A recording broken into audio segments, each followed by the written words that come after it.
Hello and welcome back to the channel HardReset.Info, and today I will show you how to re-download TikTok on iPhone. So all you should do is press and hold TikTok icon like this, and then at the bottom you see remove app,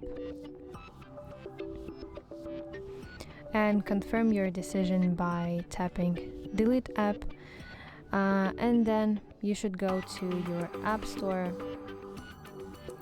Then at the bottom you see search section, and then at the top the searching field, here type TikTok, tap search, and here basically find TikTok and tap downloading icon.